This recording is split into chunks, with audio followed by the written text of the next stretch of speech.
avons des super entreprises autour de chez nous.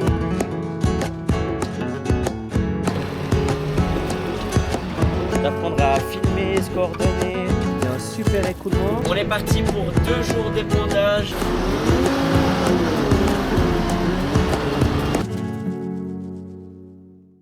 Adieu cette équipe. Aujourd'hui, on est le 22 avril. Je suis content, il fait beau, il fait chaud, comme un petit air d'été, donc c'est agréable. Je suis en t-shirt, c'est génial. On est encore en printemps, mais l'été arrive à grands pas. Hier, lundi, on a une entreprise qui est venue faucher nos seigles de l'exploitation, donc seigles destinés au fourrage des taureaux.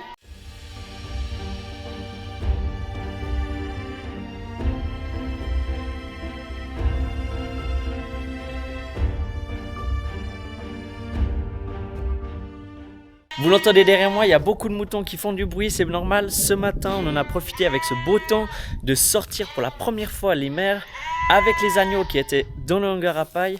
L'idée, c'est qu'on les rentre tous les soirs, tous les matins, on les ressort. Voilà, on évite les prédateurs, on évite aussi de se retrouver avec le troupeau pendant la nuit qui s'échappe de notre exploitation. Pour ma part, aujourd'hui, j'ai préparé le T7 210, un des deux de l'exploitation avec le char Gilibert. Objectif cet après-midi, ramasser les carrés enrubannés de seigle. Donc on est parti avec Maxime. J'ai également profité hier lors de la fauche de me mettre moi en route avec le drone. Soyez indulgents, c'est pas forcément facile, surtout quand le véhicule est en mouvement. En plus hier il y avait beaucoup de vent, donc j'ai pas pu faire une grande image.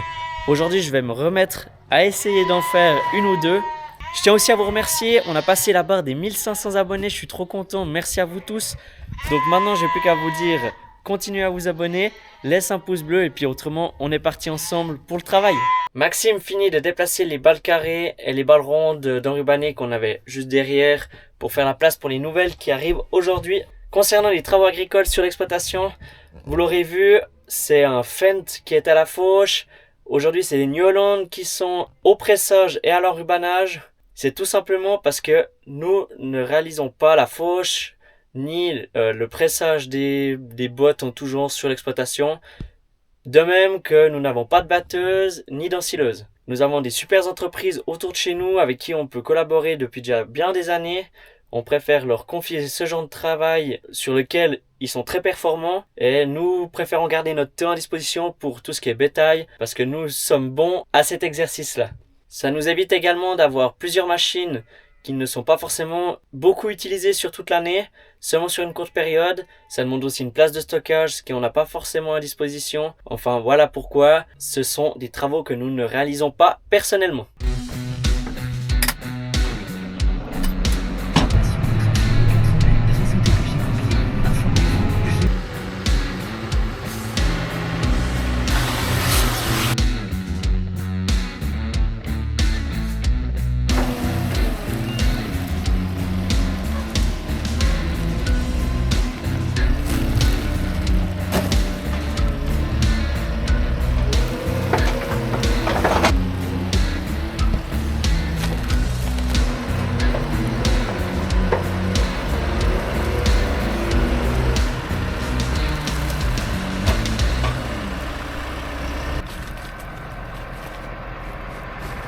Le premier char est chargé, on ramène tout ça à la maison et on continue.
Le deuxième chargement est fait. Celui-ci est plus petit que le précédent. On va quand même aller le décharger à la ferme. Et ensuite on passe aux deux derniers champs. Donc le deuxième chargement est plus petit que le précédent. Tout simplement il restait moins de bottes pour finir le char. Et on va quand même aller le décharger parce que deux champs suivants se trouvent derrière la ferme. On préfère s'arrêter 5 minutes pour décharger et on est reparti. En attendant que Maxime décharge les balles carrées, pour ma part j'en profite, c'est pour reboucher les trous qui ont été faits avec la pince. C'est pas de sa faute, hein, c'est pas parce qu'il est manchot ou quoi, mais ça arrive généralement de temps en temps que le frottement de la pince, où il y a le moins de plastique, déchire et n'ouvre la botte. Donc pour favoriser une bonne conservation, on scotche tout ça.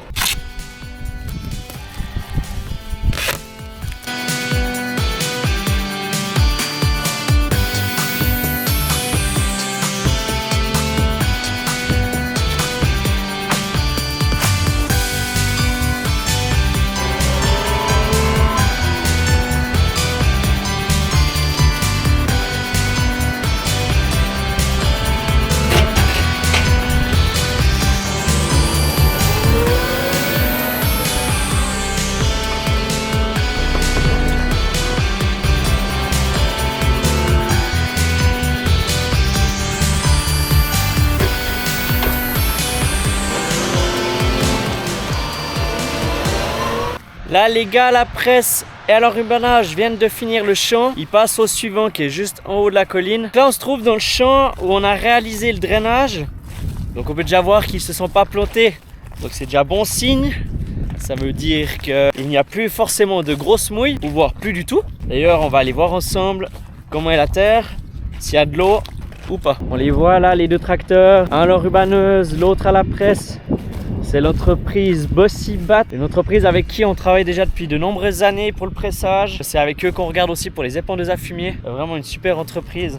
On a de la chance dans notre région, on est vraiment gâtés au niveau des entrepreneurs, en tout cas avec ceux qu'on travaille. On a rarement des soucis, donc c'est vraiment super de pouvoir faire confiance aux gens. Donc là on se trouve sur le drainage. Si je dis pas de bêtises, la fosse qu'on a creusée par là, qu'on peut voir, hein, la terre est encore légèrement humide dessous si on gratte.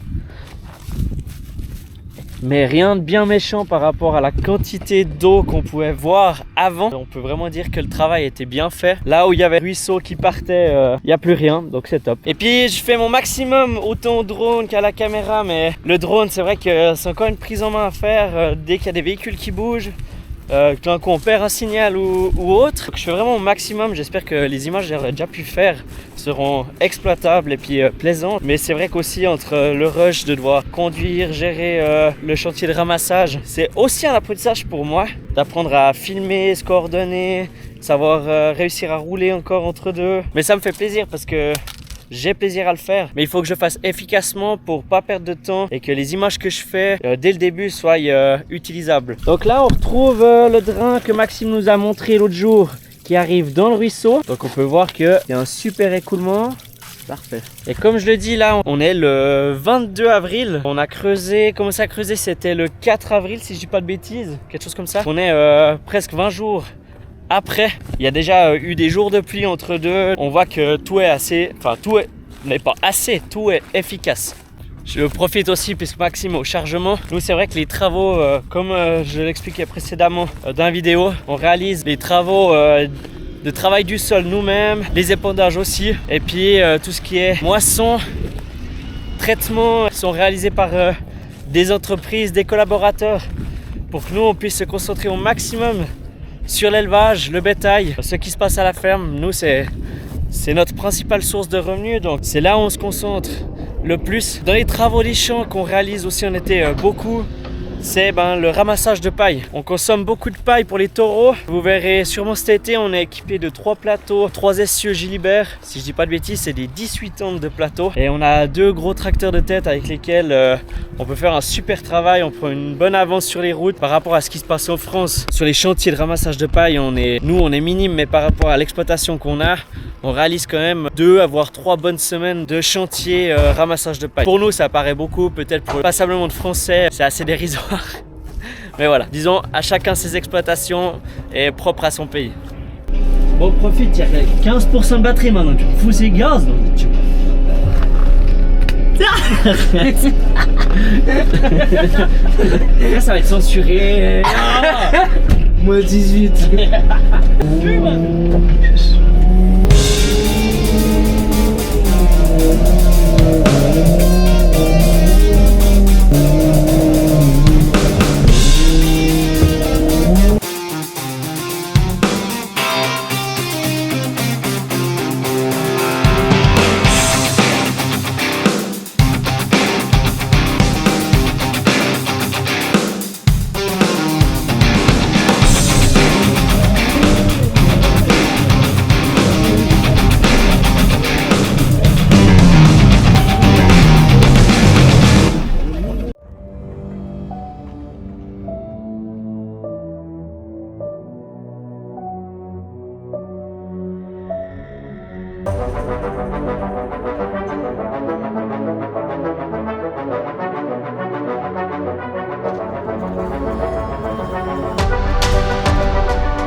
Voilà, nous on en a fini pour ce soir. Maxime est en train de ranger le télescopique. Il nous reste encore une partie à rentrer qu'on fera demain. Demain on est un peu pressé par le temps, mais normalement dans l'après-midi on devrait réussir à finir. Pour ma part ce soir j'ai faute. C'est pour ça aussi qu'on arrête. De tous les cas il reste 2 voyages, un grand et un petit. Et puis on sera tout bon pour cette récolte de seigle 2025. Pour la première de l'année. Donc nous on se retrouve dans la vidéo tout de suite. Mais je vous dis à demain. Bonjour à tous. Aujourd'hui jeudi, je me rends après avoir fait les pailles avec Maxime chercher une des 2 épandeuses qu'on va utiliser aujourd'hui pour épandre le fumier. On est parti pour 2 jours d'épandage. Sur les 2 jours, on va en profiter pour vider 2 halles de l'exploitation. Je vais en profiter pour vous montrer tout ça avec le drone. Et je n'ai plus qu'à vous dire, on est parti pour épandre.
Je suis aussi à l'épandage avec Maxime, en tout cas pour une partie de la journée, donc avec une Flex 16.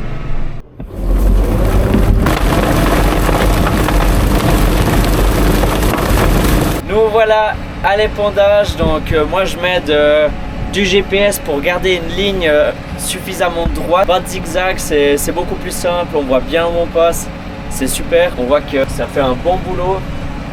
Nous on recroise un petit peu, ça permet d'être bien homogène sur toute la parcelle. Donc pour quelques chiffres, nous on épand 6 épandeuses à l'hectare, ce qui représente 96 mètres cubes hectare. On a une grosse production de fumier due à la consommation de paille dans les box avec les couches profondes. Le fumier que l'on épand est principalement destiné à augmenter le taux de matière organique dans le sol. Ce taux augmente après la transformation des éléments solides qu'on a épandus en nutriments disponibles pour le sol. Ce travail est fait par les micro-organismes type les vers de terre. Donc le fumier apporte cette alimentation aux micro-organismes. Cela pourrait être très bien des résidus de paille après les moissons. Cependant, nous, la paille, on l'exploite pour pailler les box des moutons, des taureaux. Donc nous, on la redistribue après avec les éléments. Il y aura eu les selles des taureaux, les selles des moutons, l'urine.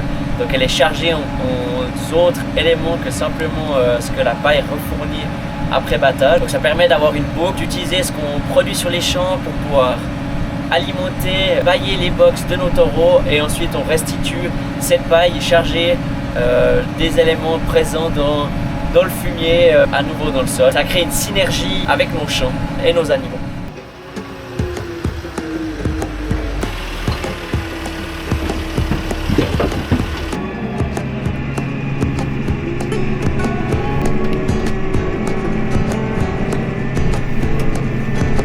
Voilà, c'est midi, nous on est rentré à la maison pour manger, donc on était sur la deuxième partie de l'exploitation. On a déjà fait un box sur les 4 à vider, donc on a un bon timing. Il nous en reste donc 3 cet après-midi. Le temps est devenu très clément. Alors il reste toujours le ciel gris, on le voit derrière moi, mais plus de pluie. Donc espérons cet après-midi, je vais enfin pouvoir faire du drone. Le fumier, j'ai expliqué plusieurs choses, mais j'ai pas dit sur quoi comme parcelle on allait le mener. On le mène sur les seigles qu'on a fauchés ensemble début de semaine, qu'on a déjà ramassé. Et ensuite, ces parcelles où on aura épandu le fumier, on va les utiliser pour le futur maïs de la saison 2025. Prochains travaux sur ces parcelles, ce sera labour, herçage et semis monograines. C'est Aska. Viens, viens dire bonjour. Bonjour.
On voit qu'il était temps de vider, il y a bien 1 mètre 10 de fumier. Donc les taureaux seront contents de se retrouver un petit peu plus bas, ça évite aussi qu'ils passent par-dessus les barrières. Enfin bref, autant pour le bien-être des animaux que pour notre confort, à éviter de vouloir repasser des bêtes d'un box à l'autre, c'était nécessaire.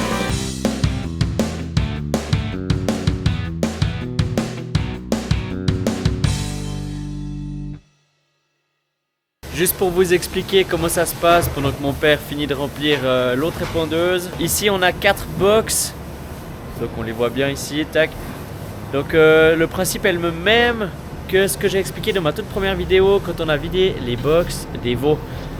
On vient, une fois qu'on a évacué le fumier, on vient y déposer la chaux, ce qui est en blanc juste là.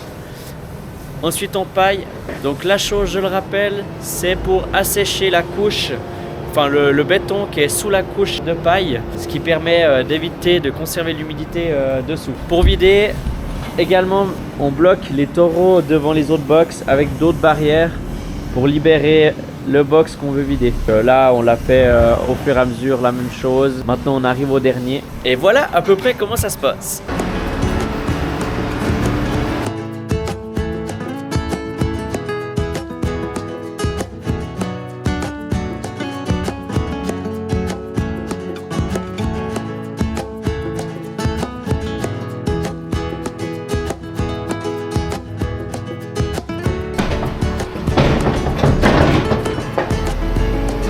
Voilà, vous avez vu, on en a fini avec l'écurie. On a vidé les 4 box. Mon père est en train de vider la fumière. C'est une petite fumière, il reste un tout petit peu encore dedans. Pour ma part, c'est une fin de vidéo. Demain, je vais pas filmer parce que ça va être très répétitif comme travail vu qu'on est de nouveau sur la vidange d'une écurie. Si la vidéo t'a plu, n'hésite pas à laisser un gros pouce bleu, à t'abonner. On continue à aller de l'avant ensemble. Dans la prochaine vidéo, vous allez pouvoir retrouver les semis de maïs. Je vous en dis pas plus, vous verrez. Sur ce, je vous dis à la prochaine. Allez, ciao!